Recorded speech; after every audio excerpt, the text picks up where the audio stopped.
Assalamualaikum warahmatullahi wabarakatuh. Alhamdulillah, wassalatu wassalamu ala sayyidina Rasulillah, sayyidina wa maulana Muhammad ibn Abdullah wa ala alihi wa sahbihi wa man tabi'ahu wa wala. La haula wa la quwwata illa billah. Subhanaka la ilma lana illa ma 'allamtana innaka antal alimul hakim. Wa la haula wa la quwwata illa billahil aliyyil azim. Saudara-saudara hadirin yang berbahagia,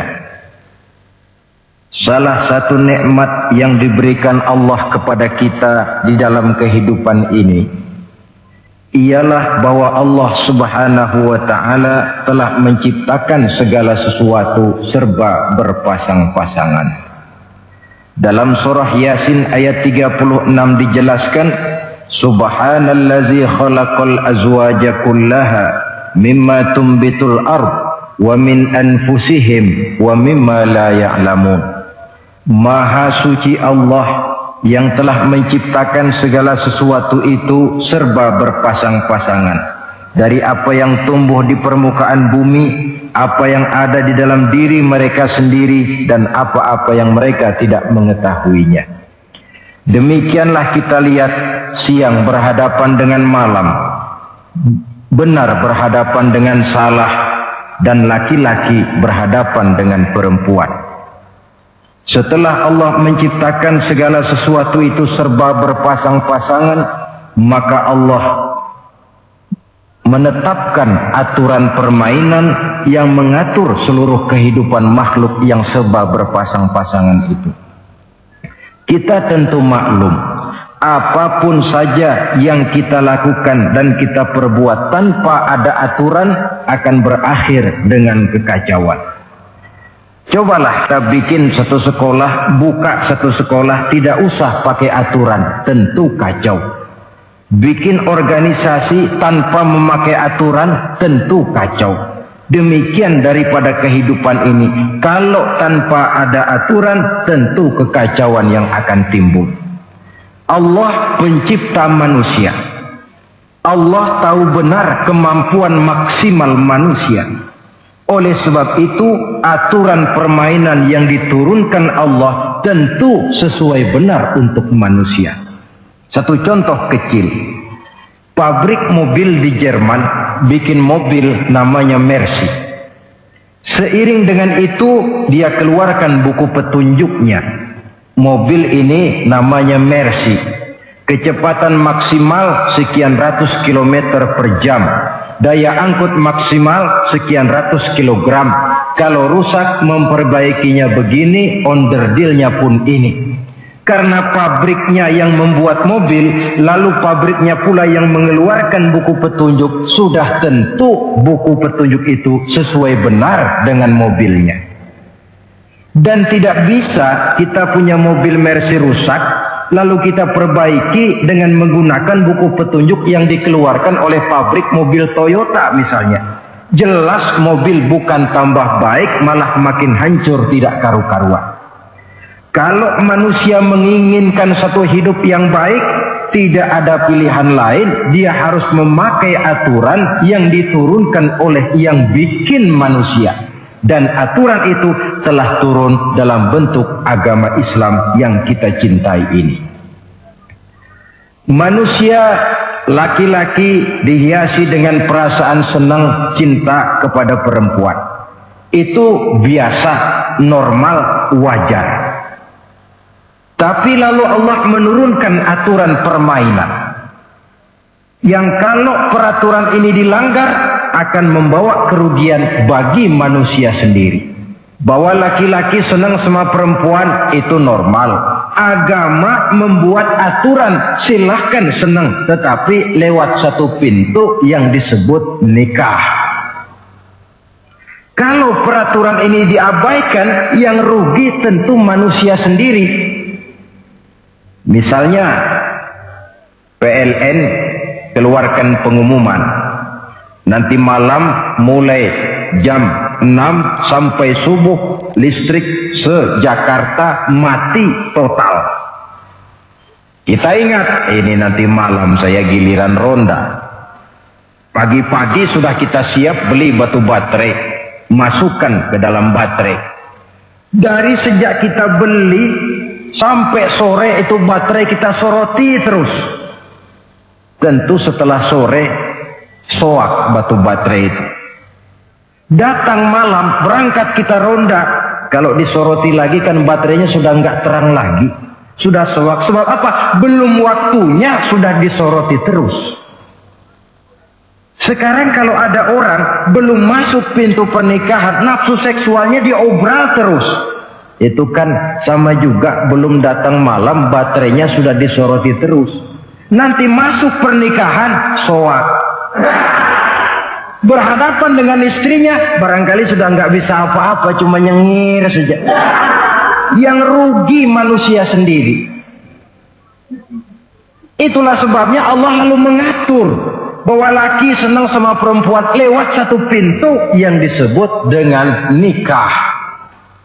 Maka pada pertemuan kali ini kita akan bicara tentang nikah dalam Islam. Saya bagi kepada 3 masalah pokok saja. Pertama, pengertian dan kedudukan nikah menurut Islam. Yang kedua, motivasi pernikahan. Karena apa orang itu seharusnya melakukan nikah. Dan yang ketiga, membina rumah tangga bahagia menurut contoh Rasulullah Sallallahu Alaihi Wasallam. Hadirin yang saya hormati, kita mulai dengan yang pertama, pengertian nikah. Dalam kehidupan sehari-hari ada 2 kata yang sering kita gunakan, kawin dan nikah. Kalimat kawin kelihatannya dipergunakan oleh semua makhluk hidup. Lain dengan nikah, ini hanya digunakan khusus untuk manusia muslim. Makanya kita sering dengar orang bilang kucing kawin, ayam kawin, kambing kawin, dan belum pernah kita dengar ada ayam nikah atau kucing nikah. Sebab apa? Nikah ini cuma dipakai oleh makhluk bernama manusia yang muslim. Apa pengertian nikah? Seorang tokoh, Abi Yahya Zakaria Al-Ansari, di dalam kitab Fathul Wahhabnya menjelaskan, an-nikahu aqdun yatadammanu ibahatal wat'i bilafzi inkahin au nahwihi. Nikah adalah akad, yaitu ijab dan qabul, yang akad ini menjamin dibolehkannya pergaulan bebas antara laki-laki dan perempuan. Jadi kalau sementara anak muda kita beranggapan bagaimana Islam ini kolot, masa laki-laki tidak boleh bergaul dengan perempuan, itu anggapan salah. Islam bukan saja tidak melarang, malah menganjurkan laki-laki bergaul dengan perempuan sebebas-bebasnya, sepanjang pergaulan itu bisa dipertanggungjawabkan baik menurut hukum negara, lebih-lebih menurut hukum agama. Coba orang kalau sudah akad, sudah ijab qabul, ada saksi, ada wali, selesai itu dia masuk ke dalam kamar berdua, bergaul di situ sebebas-bebasnya, itu saya kira 100% halal. Tidak perlu lagi orang curiga, tidak perlu lagi sembunyi-sembunyi. Kenapa? Ini bentuk pergaulan yang bisa dipertanggungjawabkan. Kalau tidak, dengan dalih new morality, kebudayaan modern, lalu melakukan yang disebut free love, free sex, samenleven, hidup bersama tanpa nikah alias kumpul kebo. Dan saya kira itu kebo cuma mewakili saja. Artinya begitulah kalau binatang itu kumpul. Sebab kumpul kucing pun saya kira begitu, kumpul ayam pun begitu. Kebo cuma mewakili binatang dalam kalimat itu. Tengoklah berapa banyak sudah bayi-bayi yang lahir ke dunia ini tanpa tahu kemana dia harus memanggil bapak. Berapa banyak gadis-gadis bergelimpangan jadi korban dari orang-orang yang tidak bertanggung jawab. Itu semua merupakan ironi. Maka menjauhkan manusia dari aturan agama pada hakikatnya sama dengan usaha membinatangkan manusia. Bahkan kalau manusia sudah jauh dari aturan agama, sanggup berbuat lebih buas daripada binatang. Kita tahu yang namanya bajing itu makanannya cuma kelapa. Tapi bajingan itu bukan cuma kelapa, kabel telepon doyan kok bajingan itu. Jauh lebih buas daripada yang namanya binatang. Maka agama ini mengatur agar manusia sebagai makhluk yang mulia hidup secara mulia. Jangan manusia kita ini, binatang saja. Kalau saudara ada yang punya kucing di rumah, saudara taruh di depannya, saudara sendiri yang langsung kasih ikan di piring, kasih kucing. Aduh, dia akan makan dengan tenang, nikmat, lahap, tidak nengok kiri, tengok kanan. Kenapa? Dia yakin betul yang dia makan itu sudah resmi, sah. Sebab apa? Tuan rumah yang kasih. Tapi kalau si kucing ngambil sendiri di dapur, mencuri dia, setelah dapat dia bawa lari, makan pun tidak tenang. Kenapa? Mesti nengok kiri, nengok kanan. Rupanya instingnya pun bekerja. Ini bukan hak saya mencuri. Saudara-saudara, tengok orang yang sudah terlibat dalam pergaulan suami istri yang sah. Itu kan nggak perlu tengok kanan, tengok kiri, nggak perlu takut-takut. Kenapa? Sudah sah. Tapi kalau yang bukan istrinya, wah itu sudah seperti kucing nyolong ikan, tengok kiri, tengok kanan, tidak pernah mengalami ketenangan. Itu selintas pengertian nikah. Lalu bagaimana kedudukan nikah menurut Islam? Ternyata nikah dalam pandangan Islam tidak cuma sekedar untuk memenuhi kebutuhan biologis manusia. Tidak cuma sekedar untuk memperkembangbiakkan keturunan, tidak cuma sekedar untuk mendapat ketenangan hidup. Lebih tinggi daripada sekedar itu, nikah dalam pandangan Islam ibadah. Jadi kalau kita ditanya, Pak, ibadah apa yang paling enak dalam Islam? Jawabannya jelas, nikah. Begitu enaknya ibadah yang namanya nikah ini, sampai yang sudah pernah pun pengen ulangan. Namanya ibadah. Tetapi tentu ada konsekuensi. Oleh karena nikah ibadah, dan semua ibadah dalam Islam tidak boleh dikerjakan setengah hati atau main-main. Sholat ibadah, tidak boleh main-main atau setengah hati atau coba-coba. Puasa ibadah, tidak boleh main-main, setengah hati atau coba-coba. Dan oleh karena nikah pun ibadah, punya nilai sakral, juga tidak boleh main-main, setengah hati atau coba-coba. Dus nikah eksperimen tidak dikenal dalam Islam. Mas, saya dengar sampean sudah nikah ya? Iya mas, saya cuma nyoba saja kok ini. Kalau enak terus, enggak ya bubar. Ini tidak ada nikah eksperimen, sebab dia punya nilai sakral yang bermotifkan ibadah. Itu pengertian dan kedudukan nikah. Lalu apa motivasi suatu pernikahan?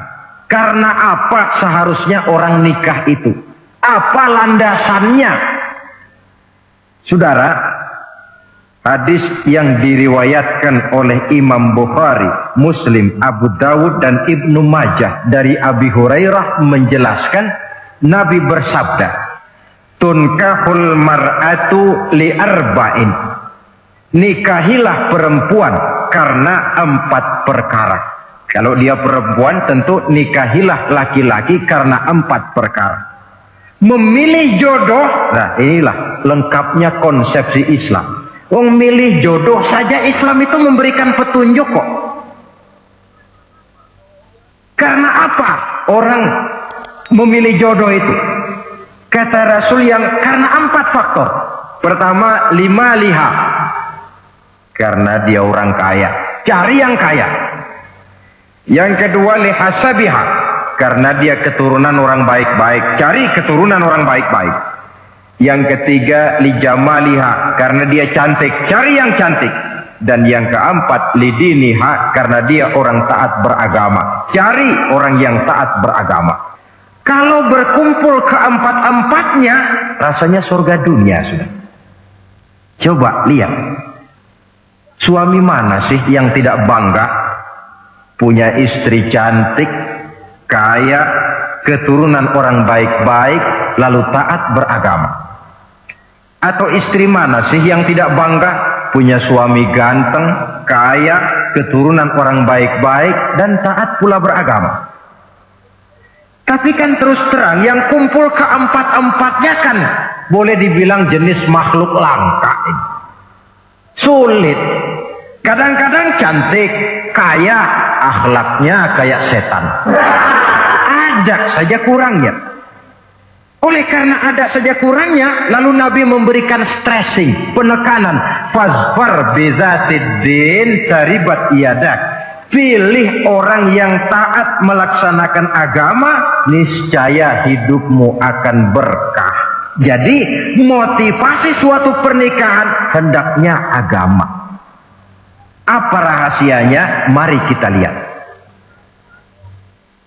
Kalau orang memilih pasangan karena rupa yang cantik semata-mata, silakan, tapi jangan jadi motivasi utama.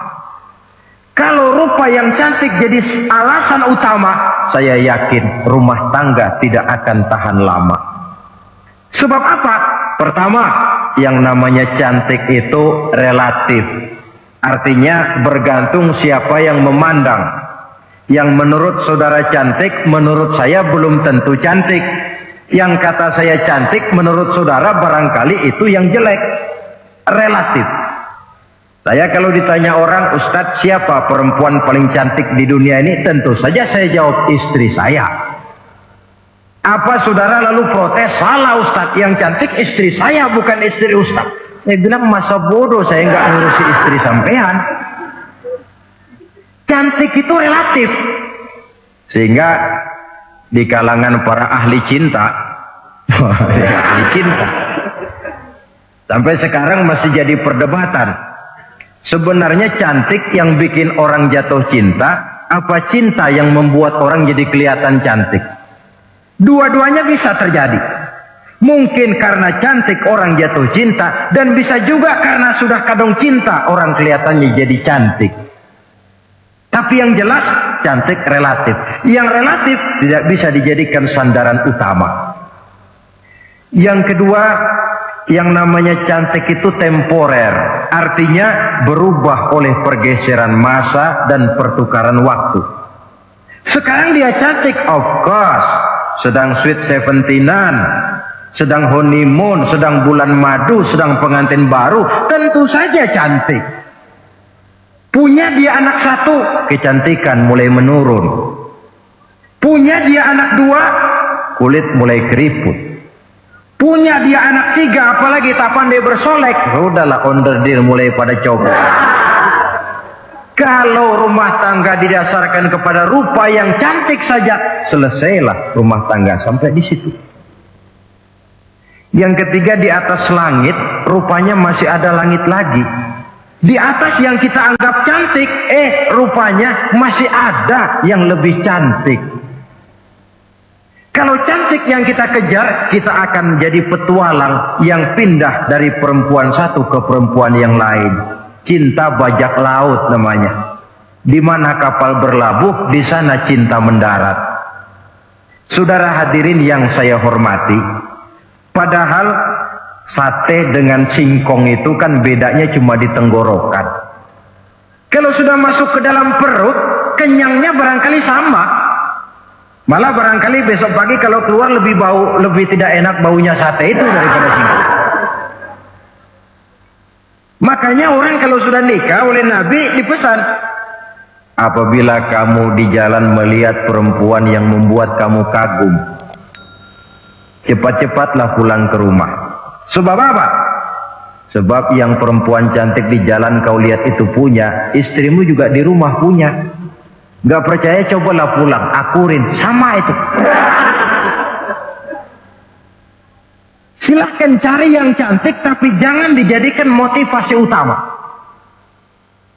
Yang kedua, kalau perkawinan, pernikahan cuma karena harta, silahkan cari yang kaya. Tapi kan harta itu, kata Imamul Ghazali, al-mal zillun zail. Harta bagaikan bayangan. Sore di sebelah barat, tengah hari di tengah, sore pindah ke sebelah timur. Hari ini dia kaya, besok dia bangkrut. Roda itu berputar. Kalau harta dijadikan pilihan utama, boleh jadi dalam hidup berumah tangga ada pepatah, ada uang abang disayang, tidak ada uang abang melayang. Artinya pun rumah tangga tidak akan tahan lama. Yang ketiga, kalau karena keturunan, persilahkan cari keturunan yang baik-baik. Namun toh pada akhirnya orang diajarkan bahwa kita ini mau besar atau tidak, bukan dengan jalan menyempeng kepada kebesaran orang lain, tetapi ditentukan oleh kepribadian kita sendiri. Sekarang kalau karena agama, Nabi berikan penekanan fazfar bizatid din taribat yada. Pilih orang yang taat beragama, niscaya hidupmu akan beruntun. Apa rahasianya? Tidak lain rumah tangga Rasulullah Sallallahu Alaihi Wasallam. Yang ini artinya kita sudah masuk kepada bagian ketiga, bagaimana membina rumah tangga bahagia menurut contoh baginda Nabi. Saudara, bagaimana sih rumah tangga Rasul itu? Kelihatan dari dua ucapannya, pendek, singkat, tapi punya pengertian filosofis yang mendalam. Dua kalimat saja beliau bilang tentang rumah tangganya, yaitu baiti jannati, rumah tanggaku laksana sorga bagiku. Bayangkan, kalau seorang suami sudah mampu berkata macam begitu, bahagia hidupnya. Ini barangkali tantangan buat kita semua. Mampukah kita di rumah tangga berkata semacam perkataan beliau tadi? Baiti jannati, rumah tanggaku laksana surga bagiku. Padahal dari sejarah kita baca, Rasul itu rumahnya kecil.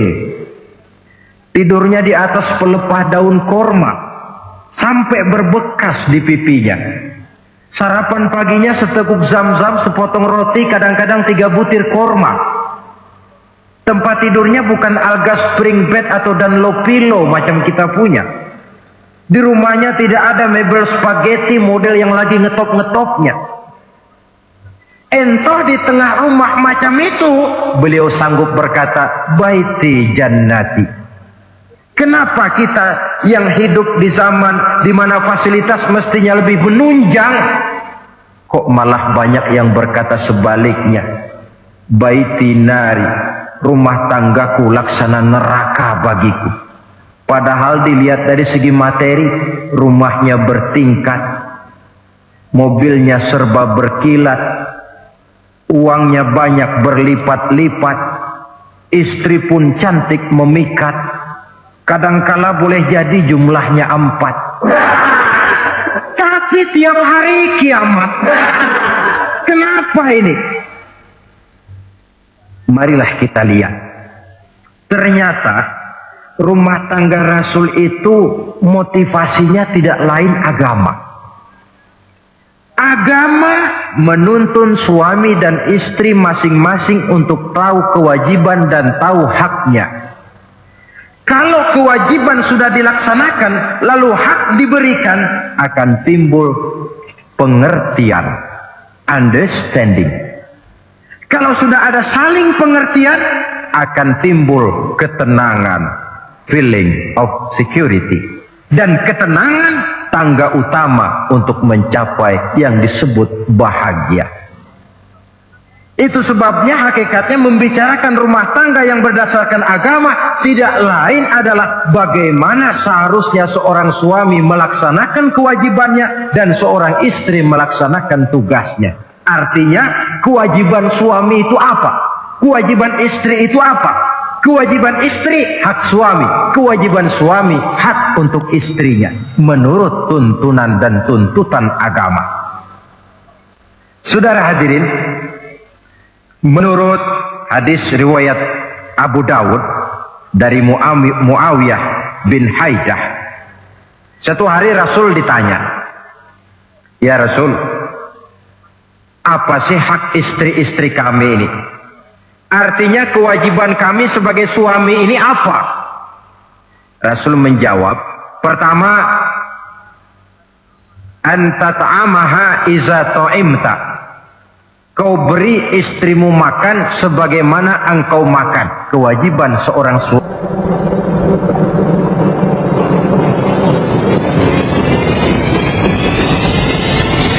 Ladies and gentlemen, you cannot be wrong. This is ICJ Broadcaster.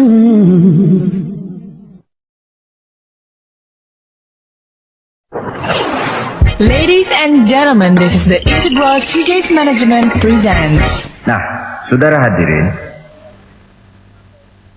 tetapi seorang istri pun kalau sudah diberikan nafkah oleh suaminya untuk mengatur makanan, dia harus pandai mengaturnya dengan sebaik-baiknya.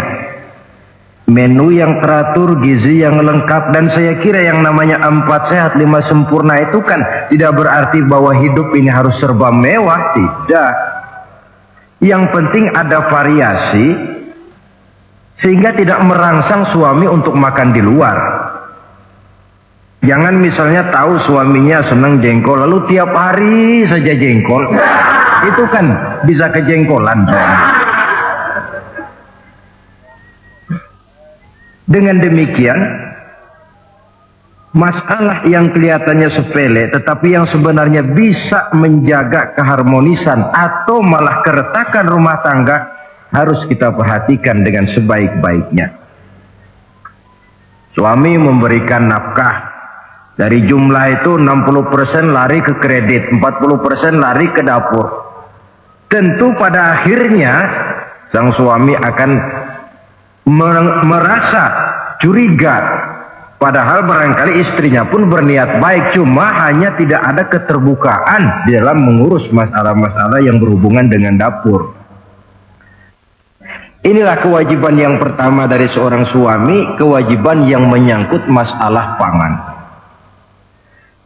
Lalu yang kedua, wataksuwaha izaktasaita.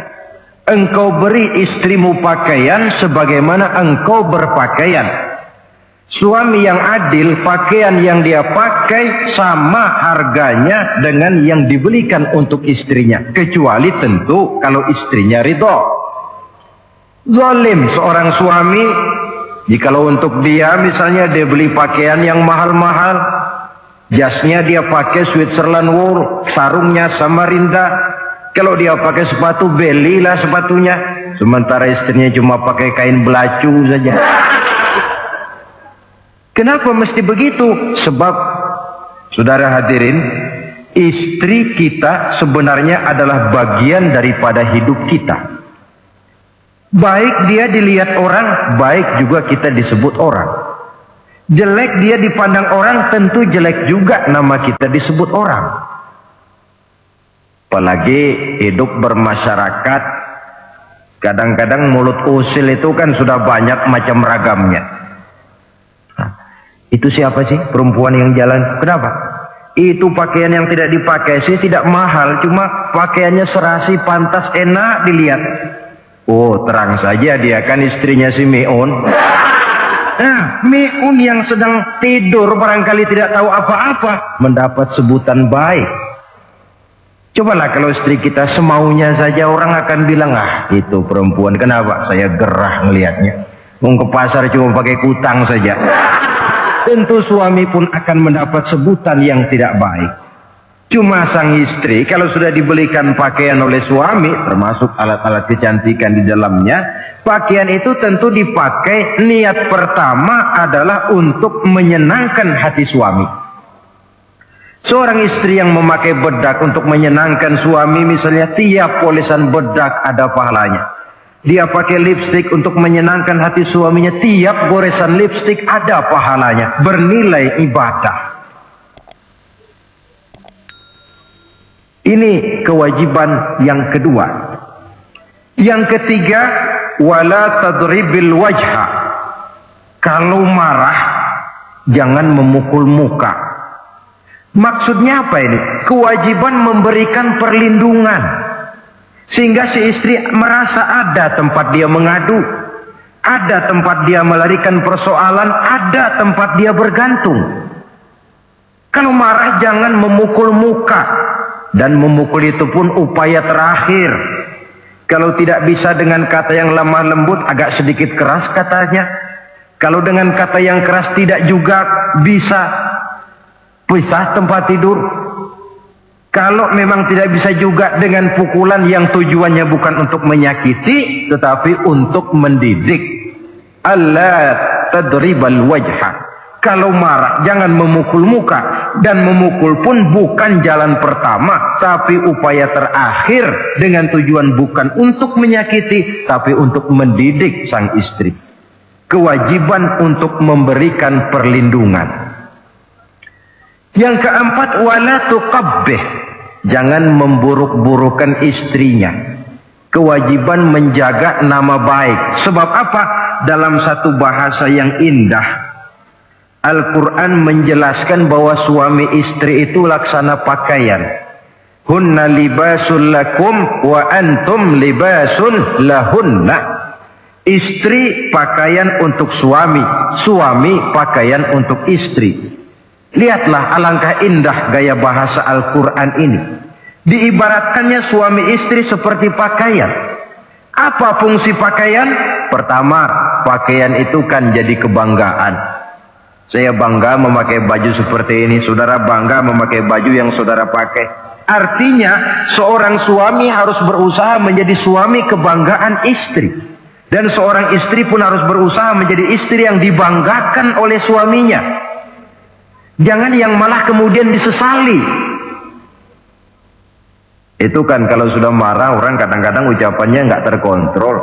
Istri marah sama suami, bang, nyesel gue punya laki kemarin. Sudah hilang lagi kebanggaan. Kalau kebanggaan hilang, wibawa pun hilang. Kalau wibawa sudah hilang, maka rumah tangga sudah sulit untuk dipertahankan. Yang kedua, yang namanya pakaian itu kan menutup aurat. Itu tujuan pakaian yang terpenting. Artinya di sini, kalau seorang istri mempunyai kekurangan, suamilah yang menutupi. Kalau seorang suami mempunyai kekurangan, istri juga harus berusaha menutupi. Jangan kekurangan suami diceritakan di pasar umum, atau kekurangan istri dibuka di mana-mana. Itu namanya suami istri tidak berfungsi sebagai pakaian, malah justru saling membuka aurat masing-masing. Iyalah kadang-kadang penyakit ini. Kadang-kadang yang namanya perempuan dari rumah itu berangkat ngaji katanya. Sampai di pengajian apa? Suaminya diakur-akurin. Bayu bagaimana suami? Wah, suami saya payah. Dipayahkannya suaminya di mana-mana. Atau aib dan kekurangan istri diceritakan di mana-mana. Orang bertanya, gimana mas istrinya? Wah, gak maju. Loh, kenapa istrimu kan cantik? Iya, soal cantik sih iya, tapi tidurnya kok ngiler ini. Nah, ini kan nggak perlu yang macam begini ini. Tidak bisa menjaga apa yang disebut security informasi. Fungsi pakaian sebagai suami istri tidak berjalan di dalamnya. Saling menjaga kehormatan diri. Ini yang keempat. Yang kelima, wala tahjur illa fil bait. Jangan berpisah dari istri kecuali di rumah. Maksudnya begini. Kalau satu hari seorang istri suami marah kepada istrinya, tidak usah istri itu disuruh pulang ke rumah orang tuanya, ke rumah mertua lalu diusir, tidak. Cukup pisah tempat tidur saja. Ini maknanya wala tahjur illa fil baiti. Umpamanya, dek malam ini saya sedang tidak enak pikiran, kau tidur di kamar belakang lah, saya kamar depan. Cukup pisah tempat tidur saja, tidak perlu istri dipulangkan ke rumah orang tuanya. Nanti umpamanya tengah malam turun hujan, udara dingin, pikiran berubah, berasa perlu, kan tinggal manggil. Tidak jauh secara psikologis ajaran semacam ini bisa kita terima. Saudara hadirin yang saya hormati, ini pada prinsipnya kewajiban seorang suami. Kewajiban yang menyangkut masalah pangan, sandang, perlindungan, memelihara kehormatan, dan menjaga ketenangan di rumah tangga dengan menyelesaikan persoalan di rumah tangga itu secara intern. Jangan belum apa-apa sudah mertua diundang, orang tua dibon. Persoalan belum tentu selesai, tapi masalah sudah meluas. Cobalah kita selesaikan intern dulu. Kalau kemudian ternyata dianggap perlu mengundang orang tua, mertua, keluarga, baru kita upayakan ke arah itu. Ini kewajiban suami dan ini merupakan hak istri. Lalu bagaimana kewajiban istri sekarang ini? Istri kewajibannya merupakan hak untuk suami. Saudara, dari hadis yang diriwayatkan Imam Ibnu Majah dari Ali bin Yazid dari Abi Umamah, Nabi bersabda, "Mastafadal mu'minu ba'da taqwallahi azza wa jalla khairan lahu min zaujatin salihah." Bagi seorang mukmin, sesudah dia mempunyai sifat takwa kepada Allah, tidak ada yang lebih membawa manfaat selain daripada istri yang solehah. Istri solehah itu yang bagaimana? Yang hidup mampu melaksanakan kewajibannya.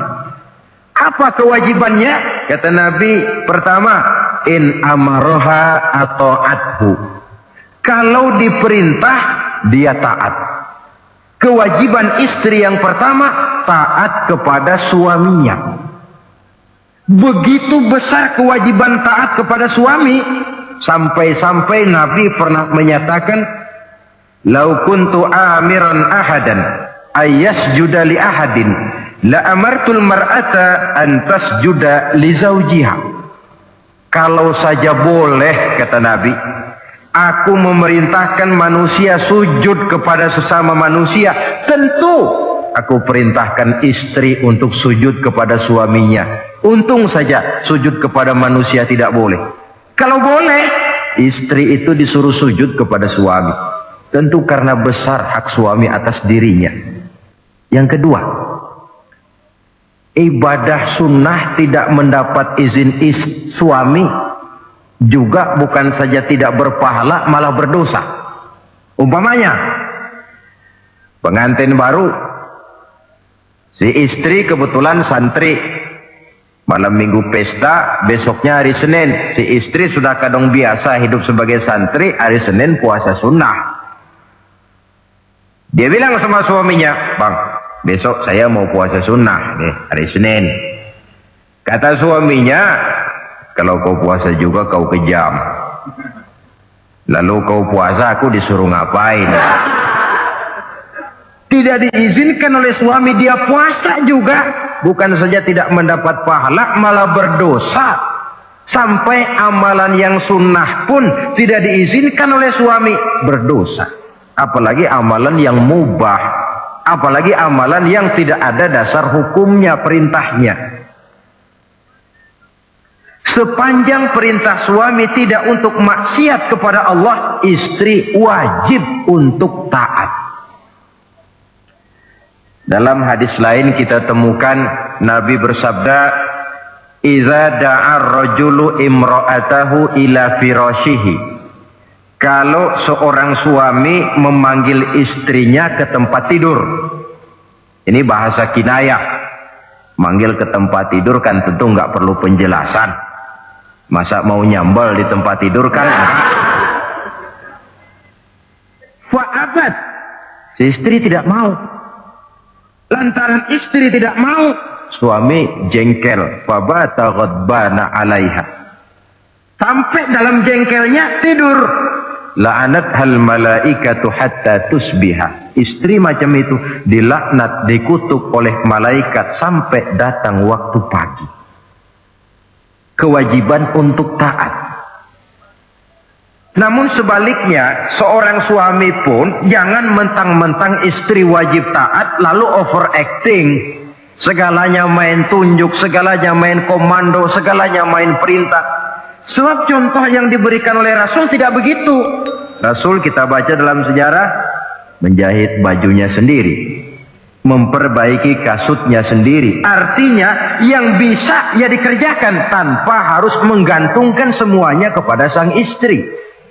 Kewajiban untuk taat. Nah, penutup tentang taat ini ada sebuah hadis pula di mana baginda Nabi bersabda, ayyumam ra'atin matat wa zawjuha anha radin dakhalatil jannah. Kalau seorang perempuan meninggal dunia, suaminya ridho kepadanya, maka perempuan itu akan masuk surga. Artinya, kalau seorang istri meninggal, ya dia tukang ngaji, ya tukang sholat, ya suka puasa, ya gemar sodakoh, tapi meninggal suaminya tidak ridho, pintu surga belum dibukakan sampai suaminya ridho kepadanya. Ini menggambarkan tentang besarnya kewajiban taat seorang istri kepada suaminya. Ini kewajiban pertama. Lalu kewajiban yang kedua kata Nabi, wa in nazara ilaiha sarrathu. Kalau dipandang oleh suaminya, dia pandai menggembirakan, menyenangkan hati suaminya. Menjadi istri yang pandai menyenangkan hati suami. Siapa contohnya? Kita lihat misalnya istri Nabi diantaranya Sayyidatuna Khadijah radhiyallahu anha. Ketika Nabi pertama kali menerima wahyu berhadapan dengan malaikat Jibril, beliau kembali ke rumah dengan tubuh gemetar. Setibanya di rumah beliau berkata, "Zammiluni ya Khadijah." Khadijah, selimuti saya. Kenapa bang? Barusan datang malaikat Jibril, dia katakan begini-begini, saya khawatir Khadijah. Khadijah tahu suaminya sedang gelisah. Sebagai istri yang bijak beliau tampil, apa katanya? Kalla ma yukhzikallahu abada. Tidak apa-apa bang, jangan khawatir, Allah tidak akan menyusahkan abang buat selamanya. Ini istri yang pandai menyenangkan hati suami. Suami pulang dagang dari pasar, rugi. Istri tampil. Itulah bang, romantikanya dagang. Masa selamanya saja untung sekali-sekali lah, rugi. Si suami kan tidak terlalu pusing kepalanya. Jangan sudah di pasar rugi, sampai rumah istri pidato, peletar-peletor macam petasan. Dasar suami goblok, dagang saja rugi. Mudahlah di pasar rugi, sampai ke rumah digoblok-goblokin. Itu nanti suami kan bisa kena penyakit yang disebut broken home. Penyakit nggak betah di rumah. Seorang istri kalau suami sudah kena penyakit tidak betah di rumah, itu mesti siap-siap mental untuk dimadu. Nah, jadi kalau tidak dimadu bagaimana? Berusaha bikin betah suami di rumah. Suami pulang kantor jam 2, setengah 2 dandan, kalau perlu setel habis. Kalau perlu, kelihatan suami akan datang, bukakan pintu, sambut dengan senyum. Apalagi kalau senyumnya Pepsodent. Saya kira suami bagaimanapun lelahnya, peras keringat, banting tulang, pulang mencari nafkah, kalau kembali di rumah disambut dengan senyum, hilang capeknya.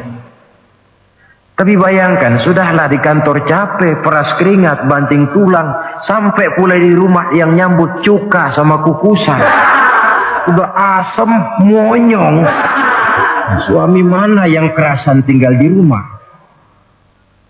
Menjadi istri yang pandai menggembirakan, menyenangkan hati suaminya. Bahkan diizinkan bohong untuk menyenangkan hati suami. Umpamanya, suami kebetulan habis obyeknya gol. Karena ingin menyenangkan istri, mampir di pasar beli kain batik. Si suami tidak tahu bagaimana kain batik yang bagus, beli saja sembarangan. Sudah kainnya kasar, warnanya norak, harganya yang mestinya murah jadi mahal, dibawa pakaian itu pula. Istri lihat dan tahu kalau ini batik jelek, norak, kasar, harganya pun murah. tapi dia ingin menyenangkan hati suaminya. Suaminya tanya, bagaimana dek kain batik ini? Waduh bang, bagus betul kain ini. Pinter bener abang milih warna ini. Emang yang kayak begini ini bang, coba lihat tetangga kita mana ada yang pakai kain kayak begini. Ya memang gak ada, jelek.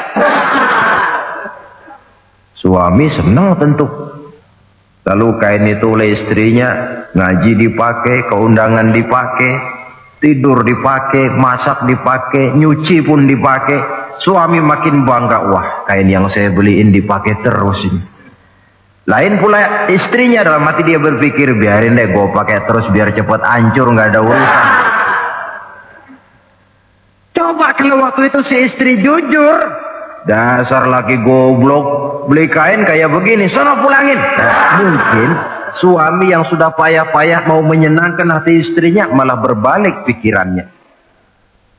Saudara hadirin, ini kelihatannya penting untuk menjaga suasana keharmonisan di dalam kehidupan berumah tangga. Begitu pula pengertian seorang suami.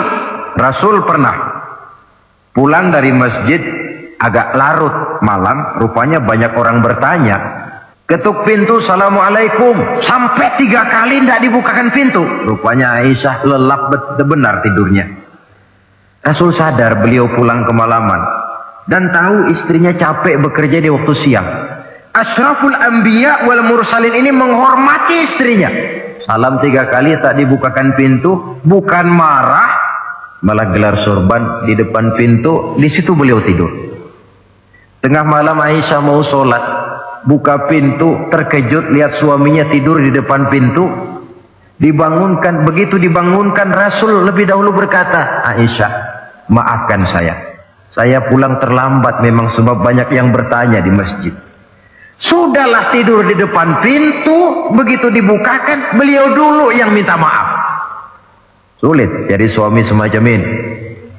Yang enak kalau sudah nggak dibukain pintu, istri kepulesan, lalu sekali buka pintu kan yang enak kita tunjuk jidatnya, lo tidur kayak kebo ya. Saudara hadirin, menjadi istri yang pandai menyenangkan hati suaminya, sebab tidak ada seorang suami bisa sukses baik di medan tugas, di masyarakat, di kantor, di toko, di tempat manapun, kalau tidak ditunjang oleh peran serta dari para istrinya. Karena itulah perempuan walaupun peranannya tidak begitu kelihatan, sebenarnya sangat menentukan. Seorang suami yang jujur, polos, lugu, sederhana, sanggup menjadi koruptor ulung karena didorong-dorong oleh istrinya, merangsang ketamakan suami. Istri dibakar oleh tetangganya. Bang, kenapa? Kau kan di kantor kepala bagian. Lalu, tangga kita pegawai kecil saja bang. Tapi coba lihat istrinya kalau pakai gelang kayak pelek beca bang gelangnya. Kau kepala bagian gak bisa beliin saya macam gitu, kepala bagian goblok. Lalu bagaimana bu, gaji saya kan sudah jelas segitu. Iya, kamu kan kepala bagian. Apaan kayak di kantor sabet. Kalau sudah main sabut-sabutan begini, sudah merangsang suami untuk berbuat yang tidak baik. Kecil, tidak begitu kelihatan, tapi sangat menentukan. Istri yang soleh, yang bisa melaksanakan kewajibannya, yaitu pandai menyenangkan hati suaminya. Ini kewajiban istri yang kedua. Yang ketiga, wa in aqsama alaihi abarrathu. Kalau suami memberikan sesuatu, dia pandai berbakti, menjadi istri yang pandai bersyukur kepada suami. Kita ingat ketika pulang Mi'raj kan Rasul bercerita, saya dalam perjalanan itu diperlihatkan neraka, kata Rasul. Saya lihat kok isinya kok lebih banyak perempuan daripada laki-laki. Nah, sahabat heran, ya Rasul, lebih banyak perempuan? Iya. Apa mereka tidak sholat? Sholat. Apa mereka tidak pernah hadir di majelis taklim? Oh, rajinan dia sama suaminya. Ada apa? Tidak pernah baca Quran? Rajin. Lalu kenapa kok isinya kebagian besar perempuan? Rasul menjawab, hunna yakfurnal asir. Mereka umumnya tidak pandai bersyukur kepada suaminya. Hujan panas setahun dibalas dengan hujan sehari. Kalau suaminya sedikit salah, sudah kehilangan pertimbangan, tertutup seluruh kebaikannya, yang kelihatan cuma salahnya saja. Maka sebaiknya di dalam hidup berumah tangga, baik suami maupun istri itu masing-masing sedia timbangan. Kalau satu saat suami salah, istri ambil timbangan. Timbang, suami saya salahnya ini, jasanya ini. Bertahun-tahun dia hidup mencari nafkah buat saya, membelikan pakaian untuk saya, mencarikan makan untuk saya. Salahnya ini. Timbang, mana lebih banyak salahnya atau benarnya? Dengan demikian kita akan bisa menghasilkan keputusan objektif. Giliran istri yang salah, suami yang ambil timbangan, ukur mana lebih banyak, baiknya atau salahnya. Kalau tiap kita masing-masing punya timbangan, insya Allah nilai-nilai objektif dari suatu pertimbangan akan bisa kita temukan dalam mengambil keputusan. Istri yang pandai berbakti membalas budi daripada suaminya. Kewajiban yang keempat dari seorang istri, wa in ghaba anhu nasahathu fi nafsiha wa malihi. Kalau suami tidak ada di rumah, dia pandai menjaga kehormatan dirinya dan pandai menjaga harta suaminya. Tidak mencari kesempatan dalam kesempitan. Suami lembur, istri ngompreng. Dan pandai menjaga harta suaminya.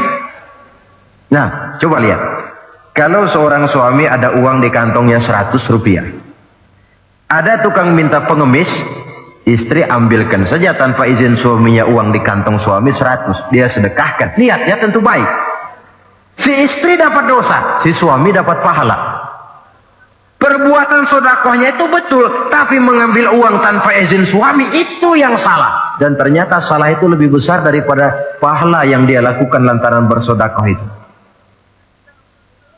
Kalau ini terwujud, maka suasana saling mempercayai akan tumbuh. Kalau sudah saling mempercayai, rasanya akan terwujud kedamaian dan ketenangan. Suami meninggalkan rumah dengan perasaan tenang, istri pun melepas suami dengan perasaan damai, tanpa was-was, tanpa curiga, dan sebagainya. Dan ini modal yang paling utama, mewujudkan saling kepercayaan dalam membina hidup bahagia.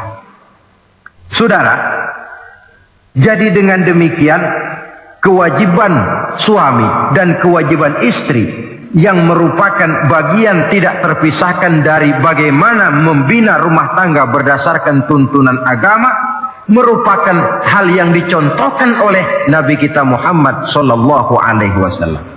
Dengan satu kesimpulan, rumah tangga Nabi bahagia karena rumah tangga itu disinari oleh ajaran-ajaran agama. Sehingga timbul saling pengertian membawa kepada ketenangan, dan ketenangan sesungguhnya tangga utama mencapai rumah tangga bahagia. Tanpa materi orang memang sulit untuk bahagia, tapi materi semata-mata bukan merupakan jaminan bahwa orang akan hidup bahagia. Banyak isak tangis berbunyi di rumah-rumah mewah, dan banyak sendak gurau, tawa dan canda, tawa lerai di rumah-rumah sederhana.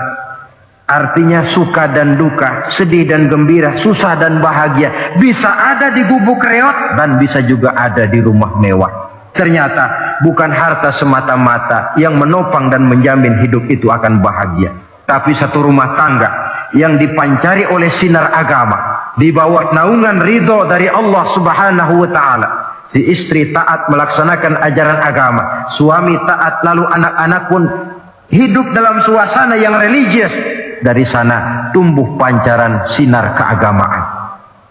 Irama agama mengalun dalam kehidupan rumah tangga kita. Berfungsilah dengan demikian rumah tangga sebagai tempat di mana kita mengamalkan ajaran agama kita.